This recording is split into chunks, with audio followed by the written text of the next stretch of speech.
ಕಮತಗಿ ಪಟ್ಟಣ ಪಂಚಾಯಿತಿಯಲ್ಲಿ ಇಂದು ಸನ್ 2026-27ನೇ ಸಾಲಿನ ಬಜೆಟ್ ಮಂಡಿಸಲು ನನಗೆ ಹರ್ಷವಾಗುತ್ತದೆ. ದಿನಾಂಕ 8/1/2026ರಂದು ಈ ಕಾರ್ಯಾಲಯದ ಸಭಾಭವನದಲ್ಲಿ ಬಜೆಟ್ ಪೂರ್ವಭಾವಿ ಸಭೆಯನ್ನು ಕರೆಯಲಾಗಿತ್ತು. ಸಾರ್ವಜನಿಕರು ಪಟ್ಟಣದ ಅಭಿವೃದ್ಧಿ ದೃಷ್ಟಿಯಿಂದ ಕೆಲವೊಂದು ಸಲಹೆ ಸೂಚನೆಗಳನ್ನ ನೀಡಿದ್ದರು.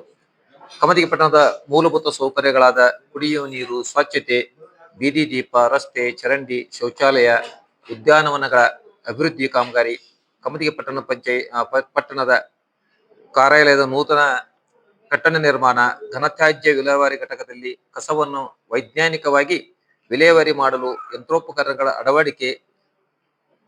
ಅದನ್ನು ಅಳವಡಿಸಲು ಅನುದಾನ ಹಾಗೂ ವಿಶೇಷ ಅನುದಾನದ ಬರುವ ನಿರೀಕ್ಷೆ ಇಟ್ಟುಕೊಂಡು ಕಮತಗಿ ಪಟ್ಟಣದ ಸರ್ವಾಂಗೀಣ ಅಭಿವೃದ್ಧಿ ಕೈಗೊಳ್ಳಲು ಪ್ರಥಮ ಆದ್ಯತೆಯನ್ನು ನೀಡಿ ಪಟ್ಟಣದ ಅಭಿವೃದ್ಧಿಗಾಗಿ ಈ ಕೆಳಗಿನಂತೆ ಬಜೆಟ್ ಅನ್ನು ಮಂಡಿಸುತ್ತೇನೆ.